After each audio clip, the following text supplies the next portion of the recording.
Hello student, आज हम log के क्वेश्चंस तो करेंगे ही करेंगे। आपने एक टेस्ट भी दिया है जो मैंने आपको भेजा था, और आपका वैसे भी कंबाइंड टेस्ट भी हुआ था संडे को। उन क्वेश्चंस के मैं आपको आंसर भेज चुका हूँ। कुछ स्टूडेंट ने जो डाउट भेजे हैं वो आज मैं और आपको व्हाट्सअप कर दूंगा, उनके सॉल्यूशंस वगैरह, या पूरे पेपर के सॉल्यूशन कर दूँगा। आप अपने हिसाब से फिर देख लीजिएगा, उसके बाद भी समझ में नहीं आता है आप पूछ सकते हैं। अब आज हम क्लास करने के पहले कुछ क्वेश्चंस ऐसे या इंक्रीज या कुछ बेसिक फॉर्मूले समझाते हैं ताकि हम लॉग के और ज़्यादा क्वेश्चंस कर सकें। उसमें सबसे पहले आज हम पहले इंक्रीज को देखते हैं। आप लास्ट ईयर तक अरिथमेटिक कोरिलेशन से बहुत फेमिलियर थे, ठीक है। आप सभी ने पढ़ा है कि if a b c are in A P then two b equals to a plus c, और ए पी क्या होती है आपको सभी को क्लियर है। Common difference should be same. Arithmetic correlation को बताने की जरूरत नहीं है, ठीक है। अब मैं एक और सिचुएशन बता रहा हूँ आपको, ज्योमेट्रिक कोरिलेशन। ज्योमेट्रिक कोरिलेशन में common ratio should be same. Common ratio, उससे हम ज़्यादा से ज़्यादा क्वेश्चंस कर सकेंगे, इसलिए मुझे बताना पड़ रहा है। कॉमन रेशियो इससे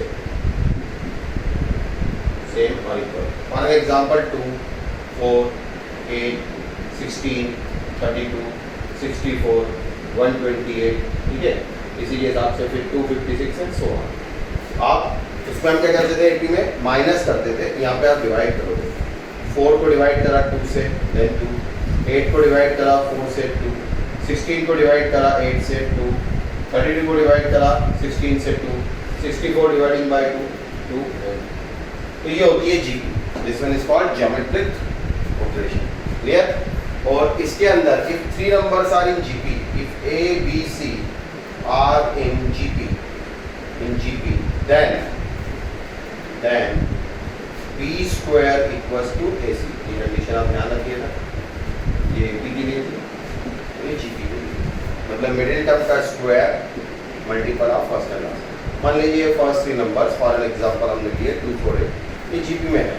4 का स्क्वायर करोगे इज इक्वल्स टू 2 into 8, 16, ठीक है।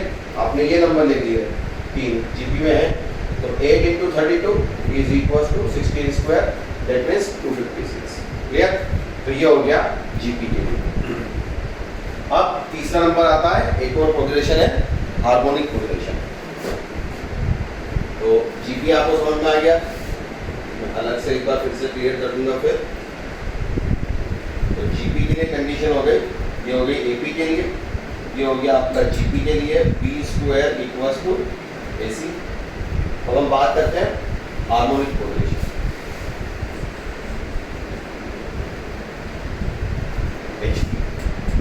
हार्मोनिक कोरिलेशन, अब हार्मोनिक कोरिलेशन क्या होता है? वो सीरीज जिसकी रेसिप्रोकल टर्म्स एपी में हो उसको हम बोलेंगे HP, harmonic correlation. Harmonic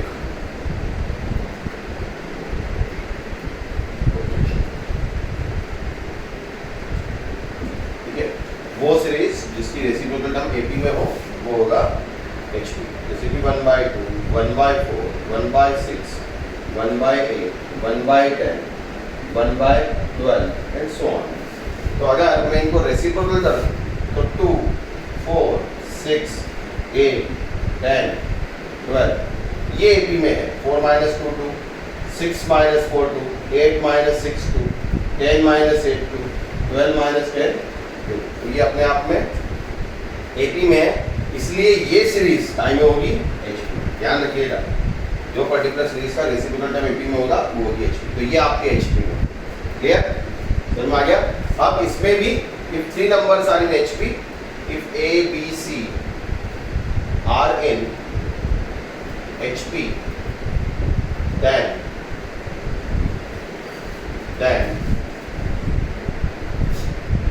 B is equals to twice of AC upon A plus C. B is equals to twice of AC upon A plus C. इसका आप ये पर्टिकुलर इन दोनों का आप क्या करेंगे, मल्टीप्लिकेशन, और अपॉन में इन दोनों का सम करेंगे तो इक्वल्स टू 1/4, क्लियर। तो हमारे पास 3 कंडीशन आ गई, 3 सीक्वेंस आ गई।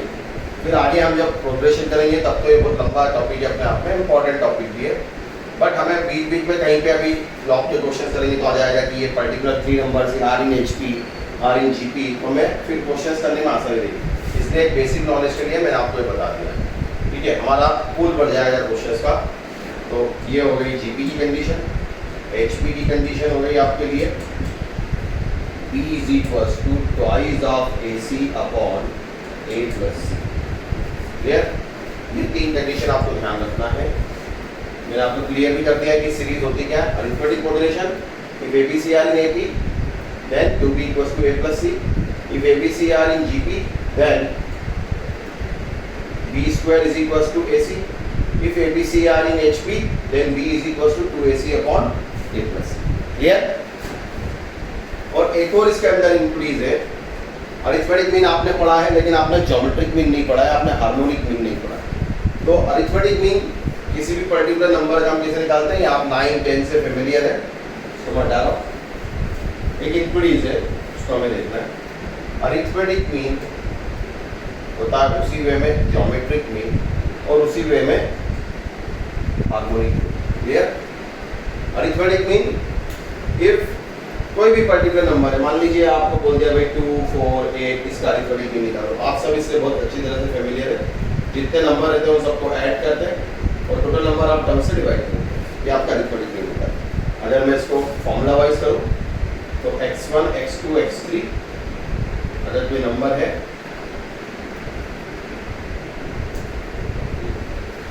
x1, x2, x3 and so on up to xn number है, तो उसका अरिथमेटिक मीन क्या होगा, x1 plus x2 plus x3 up to xn whole upon n। n मतलब जितनी नंबर ऑफ टर्म्स है वो, तो ये अरिथमेटिक मीन। क्लियर?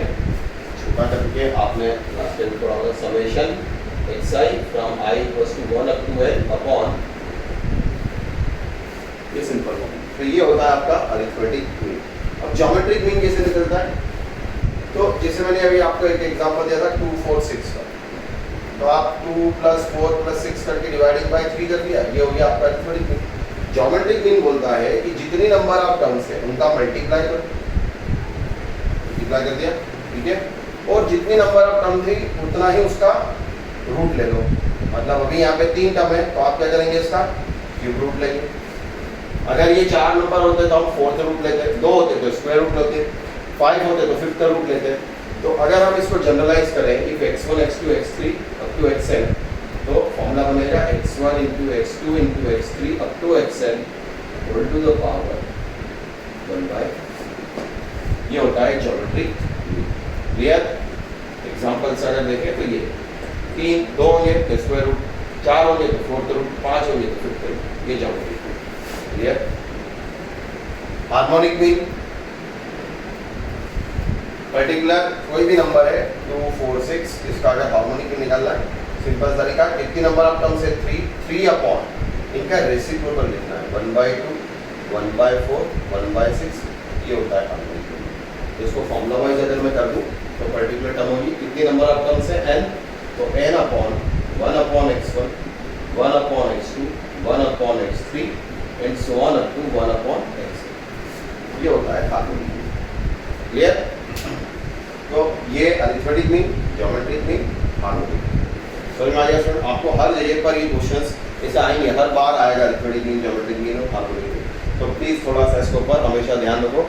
अपनी थ्योरी कॉपी के अंदर आप इसको नोट कर सकते हो, ये बहुत ज़्यादा जरूरी है और हर जगह पे हर क्वेश्चन के अंदर आपको मिलेगा। लॉग के अंदर भी मैं इसलिए बता रहा हूँ क्योंकि हम क्वेश्चन जब करेंगे आगे तो बीच में टर्म आ जाएगी कि पर्टिकुलर नंबर सारे जीपी देन लॉगरिथम वगैरह क्या होगा, इस टाइप से। एपी से तो आप सिमिलर फेमिलियर थे तो कोई प्रॉब्लम नहीं है, इसलिए मैंने 3 कंडीशन आपको बता दी, ठीक है। और इसके बाद इनकी इंक्रीज आती है। इंक्रीज मतलब कौन किससे बड़ा होता है। इंक्रीज से तो आप फेमिलियर हो गए अच्छी तरह से। तो arithmetic mean is always greater than equals to geometric mean and geometric mean is greater than equals to harmonic। ये आपको इंक्रीज अच्छे तरह से ध्यान रखना है। और भी इंक्रीज होती है, किरचॉफ इंक्रीज वगैरह, वो सब हम बाद में देखेंगे। ये सबसे काम की इंक्रीज है और IITC one of the most favourite increase है। काफ़ी क्वेश्चंस वो बना के देते हैं तोड़ मरोड़ के आपको हमेशा, तो इसको आपको हमेशा ध्यान रखना है। Arithmetic mean is always greater than equals to geometric mean greater than equals to harmonic mean। Clear? जैसे एक बहुत सिंपल सा क्वेश्चन मैं आपको दूं कि आपसे किसी ने पूछा कि भाई sine theta plus cosec theta की मिनिमम वैल्यू क्या है, इसकी मिनिमम वैल्यू क्या है, minimum value of sine theta plus cosec theta. तो आप क्या करेंगे, इस इंक्रीज का यूज करेंगे। कैसे, sine theta plus cosec theta, दोनों का अरिथमेटिक मीन कितना होगा 2, अरिथमेटिक मीन निकाला तो डिवाइडिंग बाय 2। ज्योमेट्रिक मीन क्या होगा, 2 टर्म है इसलिए दोनों का मल्टीप्लाई और फिर इसका स्क्वायर रूट। ठीक है, तो साइन से साइन और कॉसेक एक दूसरे से कैंसिल, 2 चले गया उधर, तो sine theta plus cosec theta is greater than equal. पर डिपेंड करता है कि थीटा कहाँ पे बिलोंग करता है। ठीक है, ऐसा मैंने जस्ट आपको एक एग्जांपल दिया है इसके लिए, वो लिखेंगे थीटा बिलोंग कर रहा है तो वहाँ पर वो कंडीशन फिर अलग चलेगी। बट साइन थीटा और कॉसेक थीटा या तो दोनों पॉजिटिव होंगे दोनों नेगेटिव होंगे, क्योंकि दोनों एक दूसरे से रिलेट करते हैं। ठीक है, तो ये वैल्यू हमेशा ही पॉजिटिव निकलेगा इसको। हाँ, अब वो थीटा की वैल्यू 0 नहीं होना चाहिए, वो तो बहुत ऑब्वियस है, आपको मालूम है कि कॉसेक थीटा उसमें डिफाइन नहीं करता। ठीक है, वो सब अलग से वो देंगे। मेरा जस्ट एक कंसर्न था कि आपको मैं बताऊं कैसे यूज करेंगे। तो sine theta plus cosec theta की मिनिमम वैल्यू कितनी होगी 2, उसके बाद तो बढ़ गई जाएगी। ठीक है, तो ऐसे इस इंक्रीज का यूज होता है। फिर आगे वो क्वेश्चन आएंगे तो फिर मैं आपको क्लियर करके बता दूंगा। तो हमेशा अपने दिमाग में सेट कर लीजिए, arithmetic mean is greater than equals to geometric mean greater than equals to harmonic mean. मैंने फॉर्मूले भी लिख दिए हैं उनके, कैसे निकालना हमें ज़रूरत पड़ेगी, मैं फिर अवेयर कर रहा हूँ। हम अच्छे क्वेश्चन जब करेंगे, क्योंकि अब हमने लॉग के ऊपर अच्छा ग्रिप कर लिया है, आप क्वेश्चन भी सॉल्व करके मुझे भेजते हैं, अधिकतर आप लोगों का काम बढ़िया रहता है। बट अब ऐसा है कि अब इसको ऐसा करना है कि हमें आप दूसरे टॉपिक इसके अंदर मर्ज कर लें। तो लॉग के साथ हम क्वाड्रेटिक को लेके आए, लॉग के साथ हम एपीजीपी एचपी को लेके आए, तो हमें मजा आएगा क्वेश्चन करने। ठीक है, क्लियर है, हम आगे बढ़ते हैं इसमें।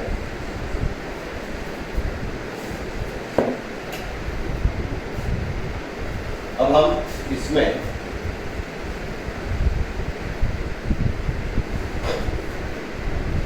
कुछ क्वाड्रेटिक इक्वेशंस के रिस्पेक्ट में मैं आपको इंक्रीज बता रहा हूँ। मान लीजिए कोई क्वाड्रेटिक इक्वेशन दिया है ax square plus bx plus c। ठीक है, और इसके बारे में कि इसकी पर्टिकुलर वैल्यू कब ग्रेटर देन 0, तो कोई भी quadratic polynomial ax square plus bx plus c should be greater than 0, हमेशा ग्रेटर देन 0 होगा। If a means coefficient of x square should be greater than 0 and d that means discriminant should be less than d, आपका क्या होना चाहिए, less than c। तो ये quadratic polynomial हमेशा greater than 0 ही होगा। ठीक है, a greater than 0 and d should be less than 0।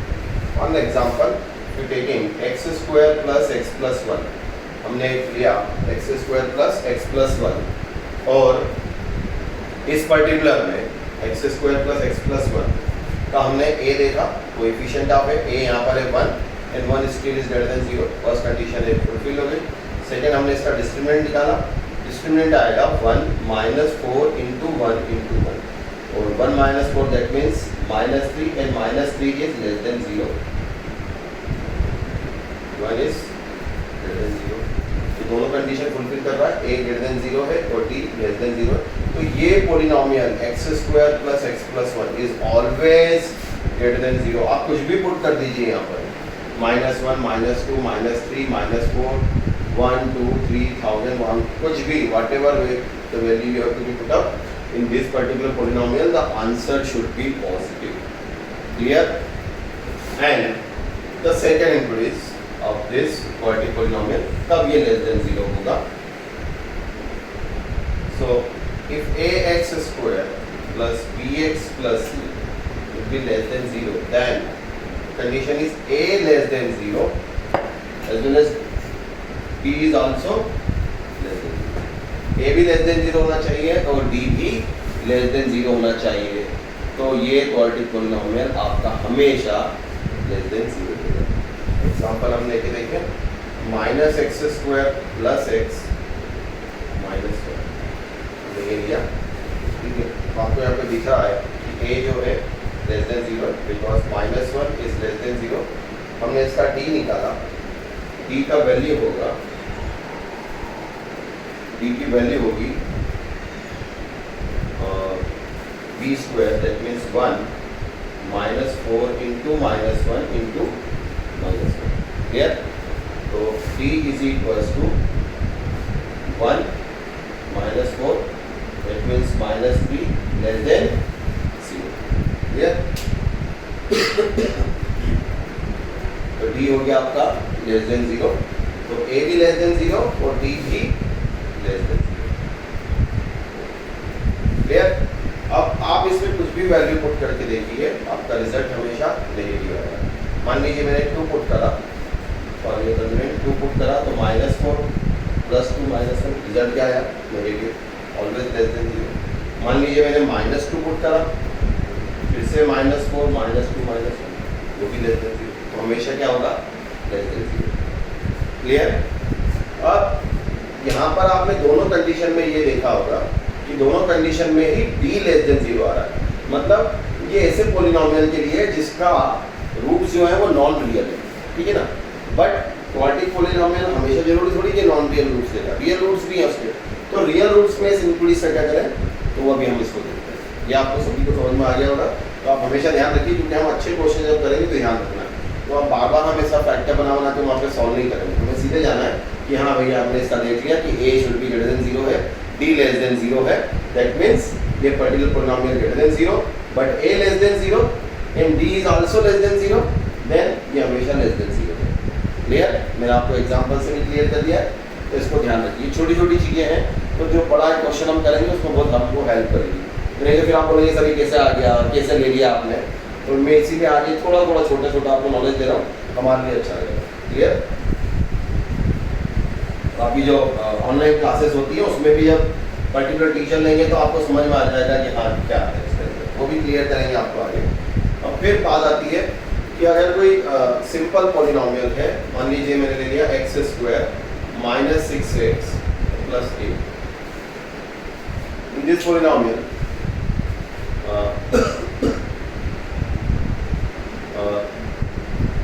ये इसका a तो ग्रेटर देन 0 है, but d is not less than 0, factor निकल रहा है इसका। तो यहाँ पर साइन कन्वेंशन कैसे लेना है वो मैं आपको क्लियर करता हूँ। तो पहले तो हम इसके फैक्टर्स बना लें, x minus 4 and x minus 2, x minus 4 and x minus 2, 1 minute.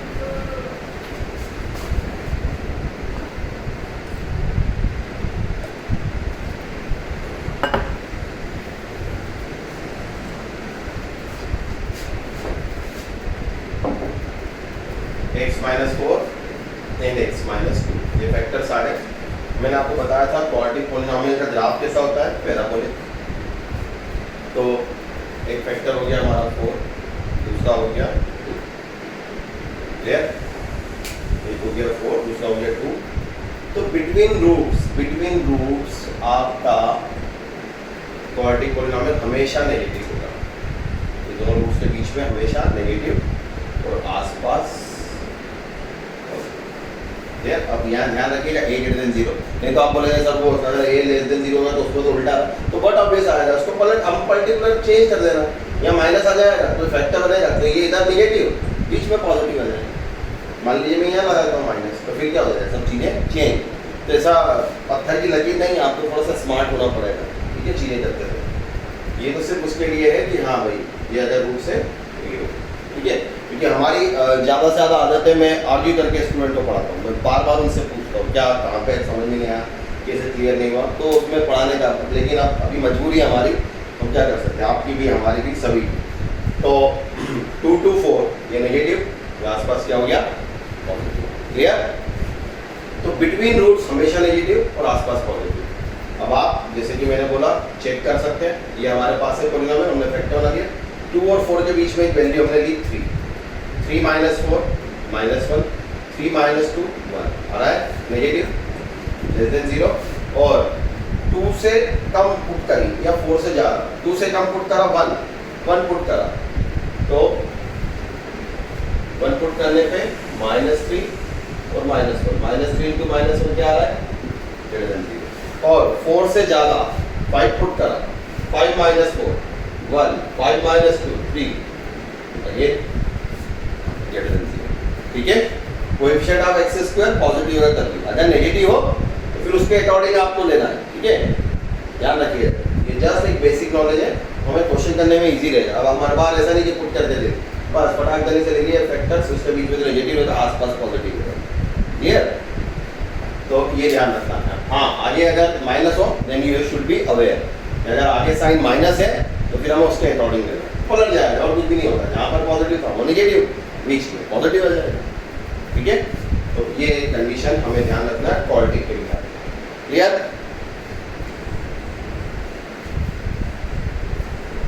अब हम एक और फंक्शन की बात करते हैं जो बहुत ज़्यादा यूज होगा और one of the most favourite भी है, वो IIT JEE का, वो है greatest integer function y equals to. मेरे को बहुत से स्टूडेंट ने बोला कि सर हम कुछ करते हैं, हम अपनी तरफ से भी कर रहे हो या कुछ क्वेश्चन देते हैं करते हैं, तो सर ये फंक्शन हमें प्रॉब्लम देता है। इसीलिए मैंने आज इस क्लास में थोड़ा सा इसका भी आपको मैं नॉलेज दे दूँ तो आपको क्लियर रहेगा कि ये क्या होता है फंक्शन। इसको बोलते हैं greatest integer function, greatest integer function. इसको फ्लोर फंक्शन भी बोलते हैं या स्टेप फंक्शन भी बोलते हैं। तो स्टेप ये इसमें सिनोनिम्स है, अलग अलग आप यूज कर सकते हैं। Greatest integer function, floor function या स्टेप फंक्शन। इसकी कंडीशन होती है कि जो भी इसका आउटपुट होगा, ठीक है ना, value of greatest integer of x, word पे ध्यान दीजिएगा, value of greatest integer of x, ये लगने के बाद जो भी आउटपुट आएगा उसका रिजल्ट या तो इस एक्स के जो आप इसमें पुट करते हैं उसके इक्वल होगा या उससे लेस देन होगा। Value of greatest integer of x is less than और इक्वल्स टू एक्स। क्लियर, तो जो भी इसका आउटपुट निकलेगा इस डब्बे के बाहर जो आएगा, जैसे मॉडुलस, आपको मालूम था कि मॉडुलस फंक्शन में जो भी आउटपुट आता है वो पॉजिटिव आता है। ठीक है ना, उसमें कभी भी आउटपुट नेगेटिव नहीं आता, हमेशा पॉजिटिव निकलेगा इसका आउटपुट। तो वैसे ही यहाँ पर इस पर्टिकुलर का जो भी आउटपुट आएगा वो या तो इस x के इक्वल होगा या इससे छोटा होगा। ठीक है, ग्रेटेस्ट इंटीजर मतलब से नियरेस्ट आपको पर्टिकुलर जाएगा। अब देखिए आउटपुट में आपको बताता हूँ, फॉर एन एग्जांपल आपने ले लिया x की जगह पे 1.5, आपने x की जगह 1.5 पुट करा, तो इसके नियरेस्ट 1.5 के नियरेस्ट और इससे छोटा इंटीजर, मैंने क्या बोला, आउटपुट हमेशा इससे कम आना चाहिए, तो वो क्या होगा, क्लियर। मान लीजिए मैंने इसके अंदर पुट करा 2.879, तो 2.879 के नियरेस्ट इंटीजर क्या होगा और इससे छोटा वो होगा 2। मैं 2.999 भी पुट कर दूं तब भी रिजल्ट 2 होगा। क्लियर, तो ये इसकी कंडीशन है। और अगर आप इंटीजर ही पुट कर रहे हैं, 2 पुट कर रहे हैं तो 2 ही रहेगा। क्लियर, उसमें कुछ भी चेंज नहीं होगा। मैंने कहा था ना, आउटपुट जो भी होगा या तो इसके इक्वल होगा या इससे छोटा होगा। तो अभी हमने 1.5 पुट करा तो 1 आया था, लेकिन 2 पुट करा, इंटीजर पुट करा तो इंटीजर। ठीक है, और मान लीजिए हमने इसमें -1.5 पुट करा। ठीक है, अधिकतर स्टूडेंट क्या करता है -1 लिख देते हैं। अरे भाई -1 तो -1.5 से बड़ा हो गया ना, -1.5 से छोटा चाहिए। ठीक है, स्मॉलर वैल्यू और नियरेस्ट इंटीजर, तो पर्टिकुलर आंसर क्या होगा, -2, नॉट कि -1। क्लियर, ये ग्रेटेस्ट इंटीजर का आउटपुट निकलता है। अब इसका मैं थोड़ा सा आपको ग्राफ बता देता हूँ क्यों ये फ्लो फंक्शन और स्टेप फंक्शन बोलते हैं, तो आपको क्लियरिटी आ जाएगी। फिर हम इसमें अपने क्वेश्चंस करेंगे। ठीक है, थोड़ा हो सकता है 8-10 मिनट हमें थोड़ा सा कम क्लास पे भी। तो ये हो गया y equals to greatest integer of x। अब इसका ग्राफ,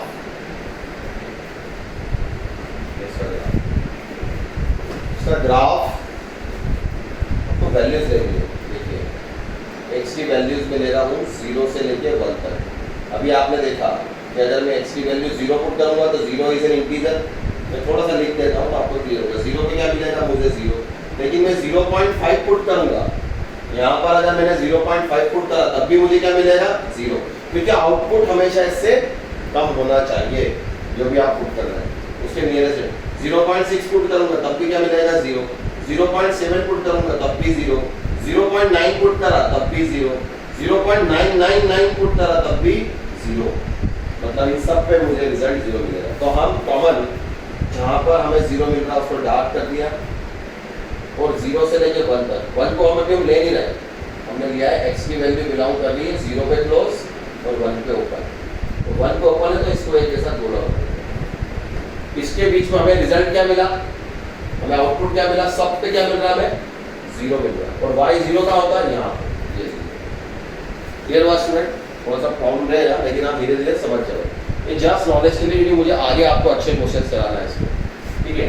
फिर 1 से लेके 2 अगर मैंने वैल्यू पुट करी, 1 पे क्लोज और 2 पे ओपन, ठीक है। आगे बढ़े हम, 1 से लेके 2 वैल्यूज लिए, तो 1 से लेके 2 पर पर्टिकुलर हमें क्या मिल रहा है, 1 पुट करेंगे, ग्रेटेस्ट इंटीजर ऑफ 1 तो क्या मिलेगा 1 ही मिलेगा, तो ये y होता है यहाँ पे 1, ये पर्टिकुलर 1, और फिर 2 को नहीं रहे तो इसलिए इस पे बोला, ठीक है। तो 1 से 2 के बीच में हमें क्या मिल रहा है 1, मैं 1.5 पुट करूं तब भी 1, मैं 1.6 पुट करूं तब भी 1, 1.7 पुट करूं तब भी 1। फिर मैं आगे बढ़ा, फिर मैंने लिया 3, तो 2 से 3 के बीच में इंटीजर पे ब्रेक होता है, ध्यान रखिए हमेशा इंटीजर पे ब्रेक करना।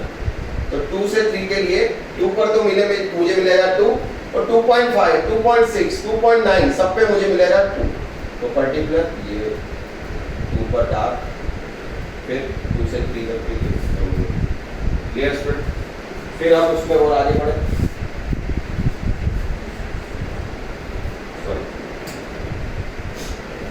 इसमें और आगे बढ़े, 3 के इक्वल 4 से छोटा, 3 से 4 के बीच में हमें क्या लेगा ये 3, तो ये हमने ले लिया 3,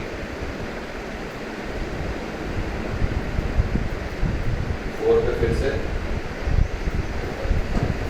तो ये जो थोड़ा सा गेप ज़्यादा ले लिया है ध्यान रखिएगा, बस गेप प्रॉपर चलना चाहिए। अब इन सबको आप ज्वाइन कर दीजिए, तो स्टेप फंक्शन इसलिए बोलते हैं, ये आप चढ़ाव देखेंगे अपने घर के तो इसी तरह से एक पर्टिकुलर गेप पे, that's why it's called step function और फ्लो। क्लियर हो गया स्टूडेंट? तो ये इसका ब्रेकिंग आपको समझ में आना चाहिए कहाँ पर होगा। अब इसकी इंक्लूडीज भी अलग चलेंगी कि भाई कैसे हम इसको सॉल्व करें।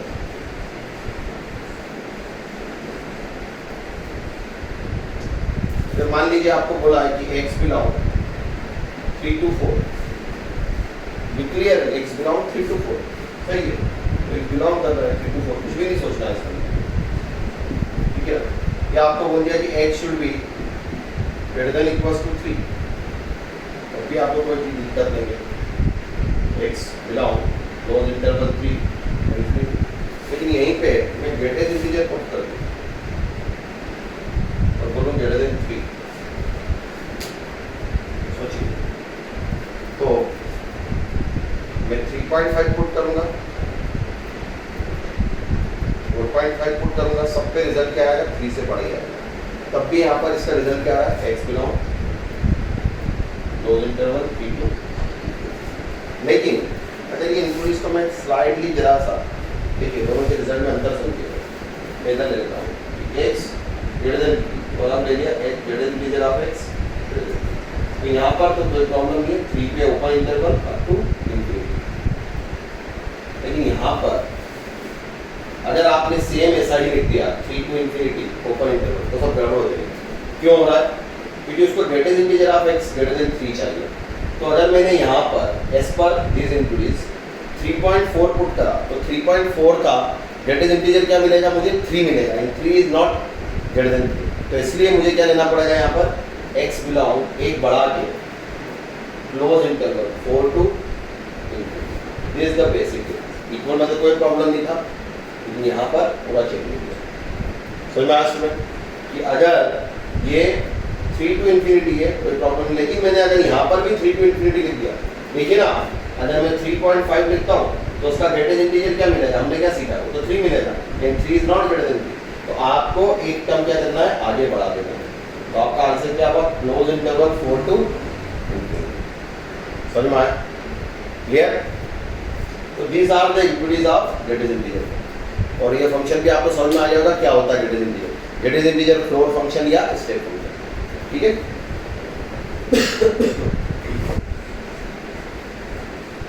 और फिर जब हम इसकी अगली क्लास करेंगे तो उसके अंदर मैं आपको इसका इंक्रीज और फिर क्वेश्चन बताऊंगा।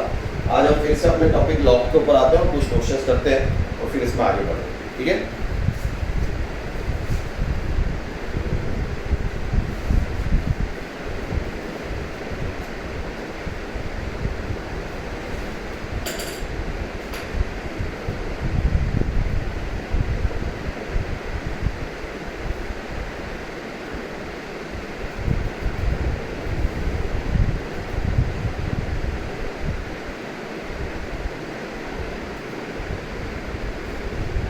क्वेश्चन लिखिए। लेट, आज हम इंटीजर टाइप क्वेश्चन ही करेंगे। Let ABC be a triangle, let ABC be a triangle such that, ये शायद पहले हम इसको कर चुके थे, दूसरा क्वेश्चन ले लेते हैं।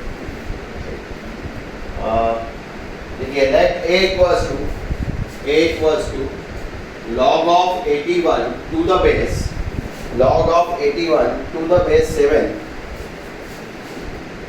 into log of 625 to the base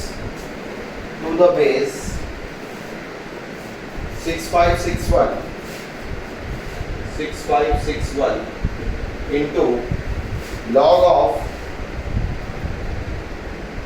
216 to the base 125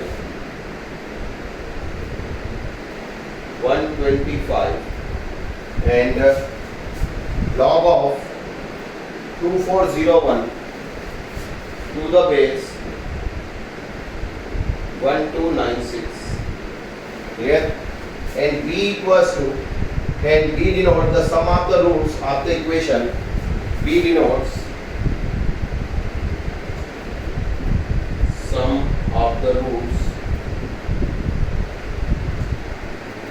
of the equation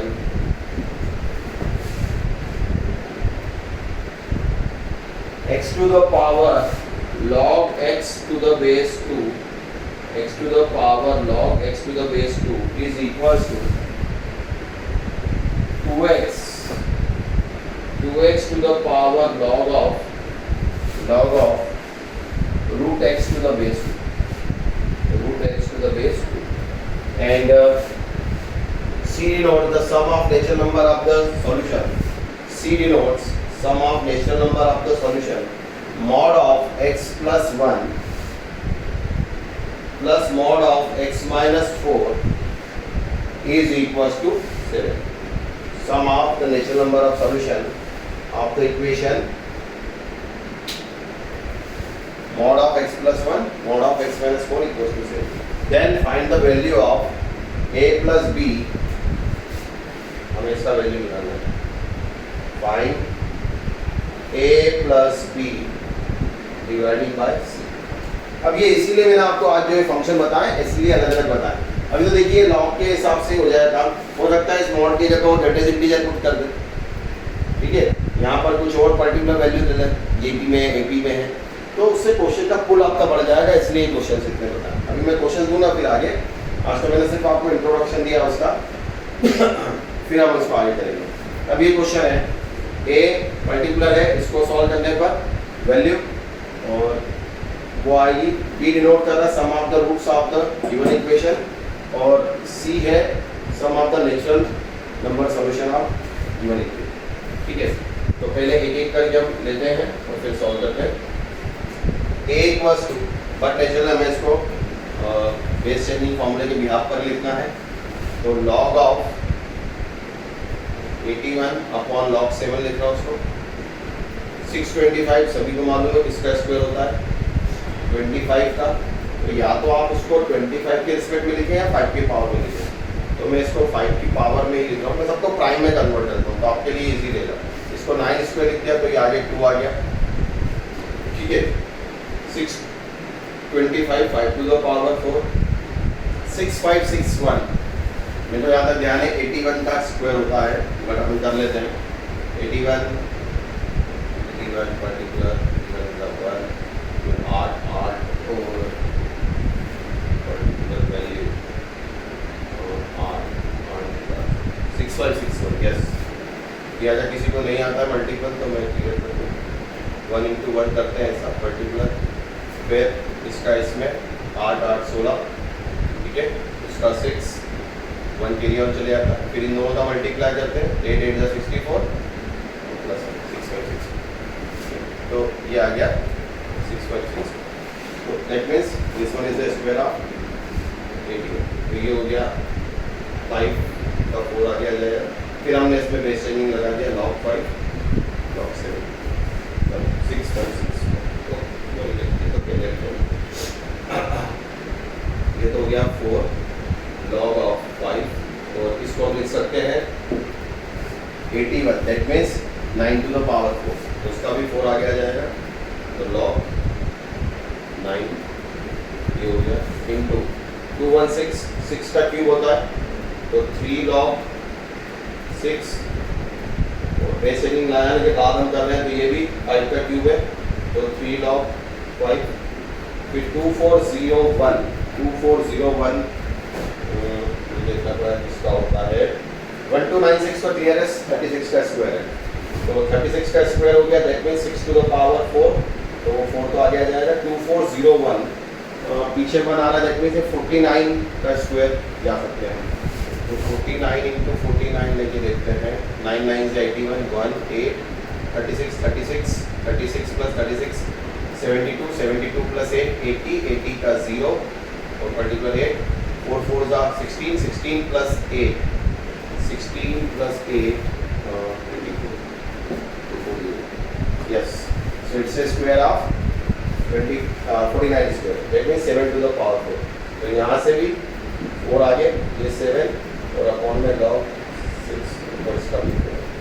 अब हमारे पास क्या क्या टर्म बच रहा है वो देख लेते हैं। 4 से 4 कैंसिल, 3 से 3 कैंसिल, 4 से 4 cancel, log 6 cancel, log 5 cancel, log 9 cancel, log 7 cancel, सब एक दूसरे कैंसिल हो रहे हैं, सिर्फ हमारे पास वैल्यू बच रही है वो है 2, तो एक वस्तु तो हो गया हमारे पास ये तो आ गया होगा सब में।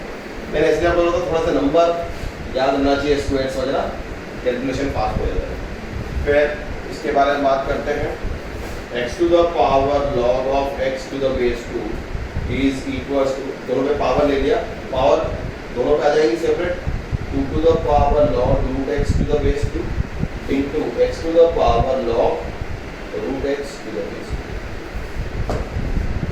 तो यहाँ पर कोई प्रॉब्लम ही नहीं है, बेस और वैल्यू सेम है, तो x to the power log x to the base 2 is equals to, ये हो जाएगा सिर्फ आपके पास रूट x, और यहाँ पर लेकिन इसको ऐसे ही लिखना पड़ेगा x to the power log root x to the base, ये दोनों पर्टिकुलर है।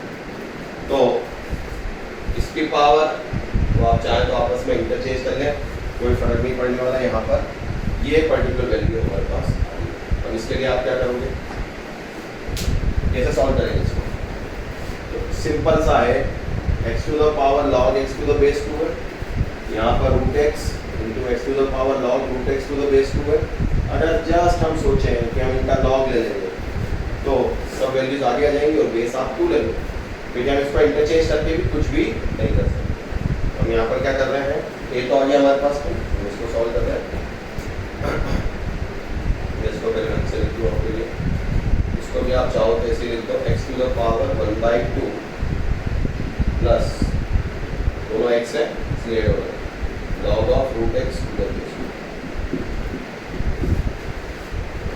यहाँ पर आप कंपेयर भी कर सकते हो, लेकिन यहाँ पर x वेरिएबल है, आप ध्यान रखिएगा, ये x इज ए वेरिएबल, तो ऐसा नहीं अपन सीधे उठा दें, ये नंबर नहीं है, 2 या 3 या 5 नहीं है, तो सबसे बेस्ट है अपन लॉग ले लें, उससे अपने आप वैल्यूज आ जाएगी। So taking log both sides, so log x to the base 2 into log x to the base 2, base हमने 2 लिया है, ये पूरा आगे आ जाएगा 1/2 plus log of root x to the base 2 into log of x to the base 2। Clear? Compare अपन करते जाएंगे कि कैसे लेना पड़ेगा कि ये 1 1 है तो फिर वो इक्वेट करके तो इसके लिए इसमें लॉग ले लेंगे। अब log x to the base 2 को मैं y सपोज कर लेता हूँ, तो a square is equals to ये 1/2 आगे आ जाएगा 1/2 plus a/2 into a। Clear? ये 1/2 आगे आ गया इसकी पावर, तो a square minus a square by 2 minus a/2 equals to 0। Cancel होने के बाद आएगी a square by 2 minus a/2 equals to 0। So a square minus a equals to 0, values आ रही है a and a minus 1, so a equals to 0 and a equals to 1। Clear? And what is a? log x to the base 2, so log x to the base 2 is equals to 0, x equals to 2 to the power 0 and log x to the base 2 equals to 1, x equals to 2 to the power 1। ये note है, तो ये value हो गई 1, ये value हो गई 1, ये वैल्यू हो गई आपकी 2। तो दोनों वैल्यू पॉजिटिव है, बेस आपका पहले से 2 था, बेस कभी भी 1 नहीं होगा तो उसमें कोई प्रॉब्लम नहीं, दोनों वैल्यूज ले सकते हैं। उसने b क्या बोला था, दोनों का सम बोला था, p denotes the sum of the roots of the equation, that means b आ गया आपके पास 3, तो a हमारा ऑलरेडी 2 आ रहा था, b आ गया हमारे पास 3, 2 + 1। अब हमारी बारी आती है मॉड को ब्रेक करने, तो mod of x + 1 plus mod of x - 4 is equals to 7। Mod फिर वही अंदर की वैल्यूज को इक्वल्स टू 0 पुट करके, तो पहला केस x <-1, फिर -1 to 4 और फिर greater than equals to 4। ठीक है, -1 से छोटा, -2 पुट करा नेगेटिव, तो -x -1 -x + 4 7, -1 और 4 के बीच में 0 पुट करने पर ये पर्टिकुलर पॉजिटिव और वो आएगा नेगेटिव, -x + 4 = 7। greater than 4 पे दोनों positive, x + 1 + x - 4 is equals to 7। x से x कैंसिल हो गया और यहाँ सॉरी कैंसिल हो गया, -2x हो गया और 4 - 1 दैट इज 3, 3 वाला कितना हो गया 10, तो x की वैल्यू आ गई हमारे पास -1। क्लियर?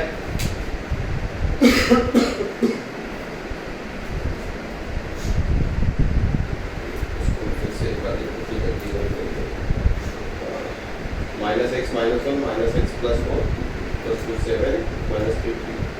हाँ भी वही पर्टिकुलर वैल्यू है, तो यहाँ पर आ जाएगा 3 -2x, ये पर्टिकुलर 3 हो जाएगी -44 आ जाएगा, तो x इक्वल्स टू -2 आ, x इक्वल्स टू -2।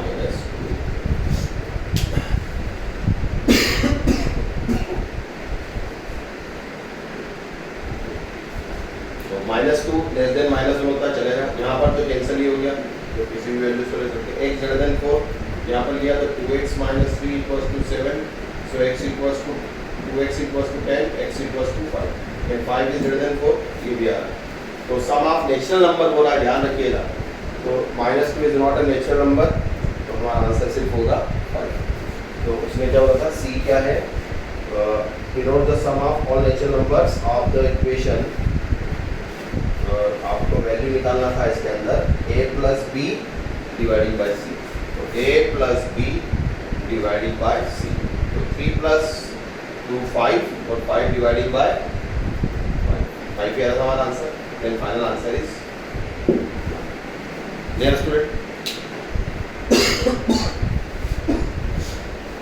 तो आंसर आ रहा है हमारा इसके अंदर 1।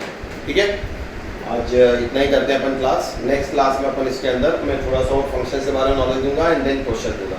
और आज आपको मैं जो भी पेपर हमने लिया था लॉग के ऊपर, उसका सॉल्यूशन वगैरह पूरा मैं भेज देता हूँ और साथ में ही कुछ नया असाइनमेंट आपको देता हूँ। कुछ उसमें मेजर कॉलम रहेंगे, कुछ पैसेज रहेंगे। तो आप थोड़ा सा उनसे फेमिलियर हो जाओ, या मल्टीपल करेक्ट के ऊपर क्वेश्चन दूंगा मैं, ठीक है। इंटीजर टाइप वगैरह तो आप करके दे रहे हैं, और बिल्कुल आप अपना लगे रहो, जैसे जब आपकी इच्छा होती है आप बैठो, लेकिन अपने को पढ़ना नहीं छोड़ना है। रेगुलर बेसिस पर अपना हर एक सब्जेक्ट को डिवाइड कर दो। अभी आपके पास बहुत स्पेयर ऑफ टाइम है, उसको सही तरीके से यूटिलाइज करो, प्रेशराइज नहीं होना है, सिस्टमेटिक करो। टेस्ट में नंबर कम ज़्यादा मैंने पहले बोला है, कोई मैटर नहीं करता। अभी इतना आपने टेस्ट दिया, ये सबसे बड़ा जरूरी है। आपने उसको फेस करा, यही सबसे ज़्यादा जरूरी है। आप फेस करते जाओ, तब नंबर आपके बढ़ना शुरू हो जाएंगे, आपको मालूम ही नहीं पड़ेगा। धीरे धीरे धीरे धीरे ग्रेजुअली मार्क्स इंप्रूव होते जाएंगे, फिर अपने आप में देखो कि हाँ भाई मैं कहाँ पे सर्वाइव करूँ। और मैं कोशिश करूँगा इस वीक में अपन एक प्योर, या तो मैं उसके अंदर प्योरली ऑब्जेक्टिव क्वेश्चन दूंगा, वो लॉग, और थोड़ा थोड़ा जो मैंने बीच बीच में आपको कुछ फंक्शंस के बारे में नॉलेज दिया है, उन सब का एक कंबाइंड अपन टेस्ट रखेंगे। आज तो नहीं, मैं कल या परसों आपको डेट अनाउंस कर दूंगा, एंड देन फिर अपन टेस्ट।